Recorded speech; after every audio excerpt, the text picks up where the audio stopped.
Alright, history lovers strap in, because today's story isn't just about war, it's about madness. It's about hubris. It is the moment one man tried to bring an empire to the jungle and ended up leaving his skull behind as a souvenir. If you love wild, true stories just like this one, do me a favor, hit that like button, drop a comment below, and make sure you're subscribed because this one is going to absolutely blow your mind. Let's set the scene. It is 1824. The air in the Ghanaian jungle clings like sweat to their British uniforms. That morning, Governor Sir Charles MacCarthy stands tall, his head crisp, his confidence completely unshakable. Behind him, he has about 450 troops. But ahead of him, hidden in the mist, are 10,000 Ashanti warriors waiting silently, perfectly still.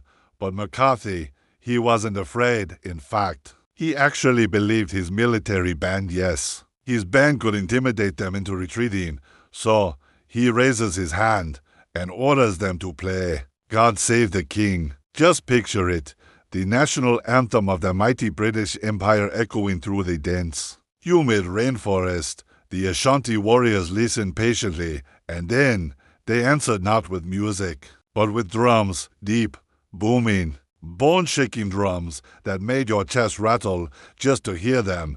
Every single beat sent the same clear message: you should not have come here. Then chaos erupted. The Ashanti moved with incredible speed, like shadows adorned in gold. Their muskets flashing through the trees. The British line broke almost instantly. Soldiers were shouting for more ammunition, and MacCarthy was yelling for the supply wagons.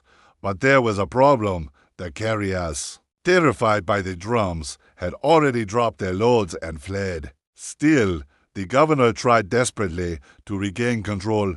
He managed to crack open a crate, expecting to find life-saving bullets. Instead, he found macaroni, not musket balls, pasta. Let that sink in for a moment.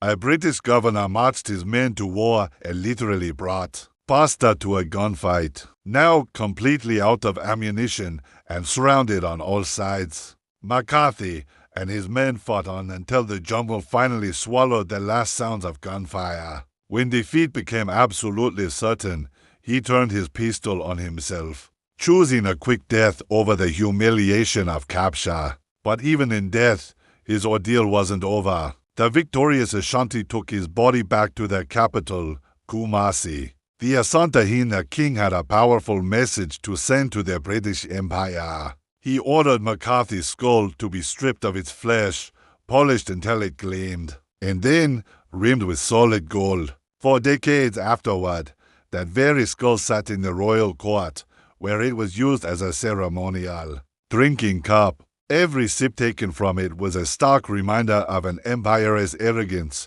and a testament to the king, who refused to kneel before it. Meanwhile, one surviving British prisoner was kept alive, locked in a hut for months on end, with the decapitated heads of MacCarthy and his aide for company every night. The flickering torchlight would dance off their hollow eyes. The message couldn't have been clearer. The jungle had swallowed the empire whole. So the next time you think that pure confidence can make up for a lack of preparation, just remember Sir Charles MacCarthy, the governor who brought macaroni to a war and became a golden goblet in the court of his conqueror. And if you're still here after that absolutely wild piece of history, do me a huge favor and smash that like button, hit subscribe, and turn on notifications so you don't miss a thing. We've got so many more stories like these bloody, bizarre, and unbelievably real coming up next. Thanks for watching.